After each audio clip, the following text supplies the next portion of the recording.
Julia Fiona Roberts was born in Smyrna, Georgia in 1967. Her parents, Walter and Betty Lou, were dreamers, actors who built the first integrated acting school in their small southern town. Their courage earned them praise, even from Martin Luther King Jr., but inside their home, love was slipping away. Money vanished faster than hope, and nights filled with argument replaced laughter. When Julia was only 4, her parents divorced, shattering the only world she knew. Her father, once her anchor, drifted away. Her mother's remarriage brought even more chaos. Julia, her brother Eric, and sister Lisa grew up in a house of shouting, slammed doors, and fear. She learned to move quietly, speak softly, and hide. The stutter that tangled her words mirrored the tremor in her life. Then, at 10, came her first heartbreak, her father's death from throat cancer. He left behind cassette tapes of bedtime stories. Alone in the dark, Julia played them again and again, listening to his voice until the tape broke, as if breaking meant he would finally stay. At school, she was mocked for her funny smile, the same smile that would one day define her. Each insult carved deeper into her silence. But instead of bitterness, something extraordinary grew inside her, the need to transform pain into art. Acting became her escape, a way to speak when her voice trembled. By 1985, she left Georgia behind, clutching a small suitcase and the last of her father's memory. New York was cold and indifferent. Her first apartment was a cracked, unheated room where she slept in her coat. Auditions ended in rejection after rejection. She pawned her father's watch to buy food, tears falling on the counter as if saying goodbye twice. Yet she never quit. Every no was fuel. Her first small break came with a Clairol commercial, a fleeting smile that earned her a union card and a glimpse of possibility. That moment, insignificant to others, was the start of everything. A single spark in a city of shadows. Julia's first acting roles came quietly. Tiny appearances, brief lines, but each one carried the weight of a lifetime's dream. On the set of Crime Story in 1987, feverish and shivering, she stood before the camera, determined.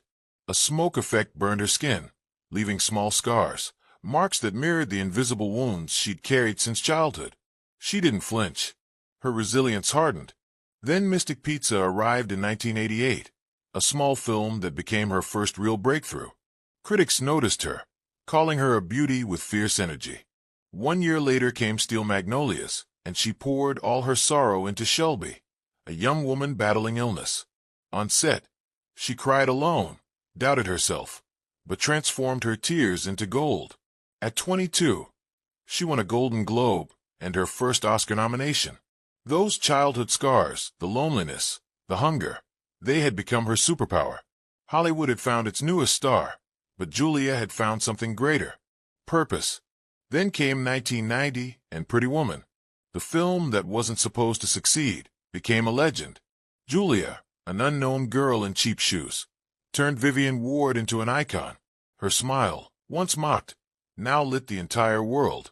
The moment she handed Richard Gere a note saying, "Please say yes." And he did. History was written.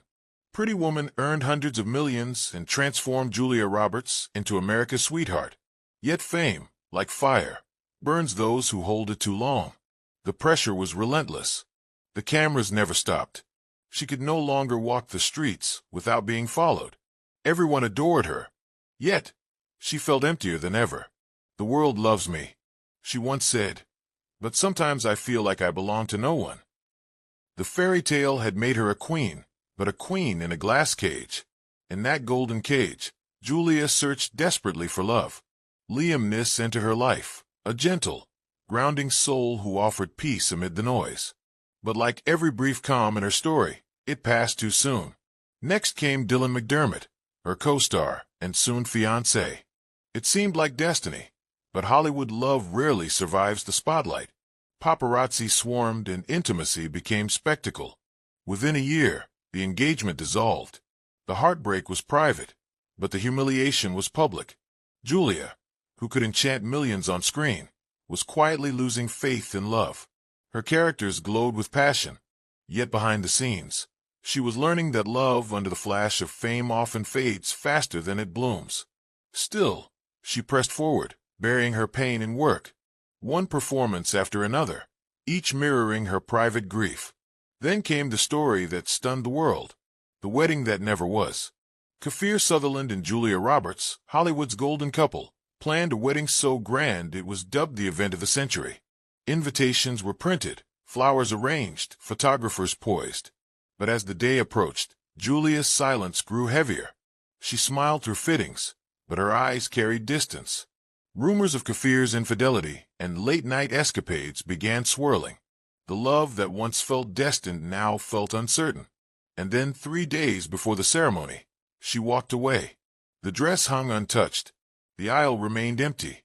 Hollywood exploded with headlines. But Julia said nothing. In that silence was power. Years later, Kiefer admitted she was braver. She chose truth over illusion. That canceled wedding wasn't her downfall. It was her awakening. Heartbreak became her rebirth. After walking away from Kiefer, Julia poured herself into Sleeping with the Enemy, a haunting portrayal of a woman escaping abuse. The performance was so raw that audiences felt her pain as if it were their own. She followed it with Dying Young, where love and loss intertwined once more. Each role wasn't an act. It was therapy. Memory transformed into art. The wedding that never happened turned her vulnerability into mastery. Hollywood saw scandal. Julia saw survival. The bride who left the altar became a phoenix. Every frame she appeared in carried the quiet defiance of someone who had chosen herself over pretense. For the first time, her strength wasn't about beauty. It was about boundaries. She had walked away from the fairy tale to write her own story. In 1993, Julia shocked the world again, not with a blockbuster, but with a wedding no one saw coming. She married country singer Lyle Lovett in a small Indiana church, wearing a simple white dress. No diamonds, no cameras, just two people chasing peace. For a brief moment, she believed she'd found it. But fame is rarely kind to sincerity. The marriage, though tender, faded within 2 years. There were no public fights, only quiet distance. They parted gracefully, understanding that not all love is meant to last. For Julia, this wasn't failure. It was another lesson, that sometimes love's purpose is to teach us when to let go. She didn't grow bitter. She grew wiser. That chapter closed softly without noise, leaving her stronger, steadier, and more certain of who she was. By the mid-1990s, Julia Roberts stood at the height of fame, yet felt profoundly alone. She once confessed, "I have everything, yet nowhere to come home to." Her romantic life was a revolving door of heartbreaks.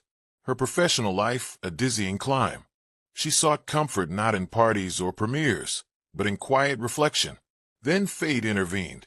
On the set of The Mexican in 2000, she met Daniel Moder, a cinematographer, not a celebrity. Calm, grounded, unseen. While the world chased her image, he saw the person behind it. Their connection was instant, yet unhurried. Rumors erupted. Tabloids screamed scandal. But Julia and Daniel said nothing. In a world addicted to noise, their silence became sacred. What began behind the camera turned into the love story she had always searched for. 2 years later, on July 4th, 2002, Julia Roberts, the same woman who had once fled a grand wedding, finally said, "I do." This time, there were no reporters, no gowns glittering under chandeliers, only wildflowers and open skies on her New Mexico ranch. She wore simplicity like grace, whispering her vows to Daniel Moder. That day wasn't about fame. It was about freedom. Together, they built a life of balance and authenticity. When their twins, Hazel and Phineas, arrived in 2004, followed by Henry in 2007, Julia's world shifted forever. "The title I'm most proud of isn't actress, it's mother," she said. The woman once chased by cameras now found joy in morning sunlight and family laughter. She no longer needed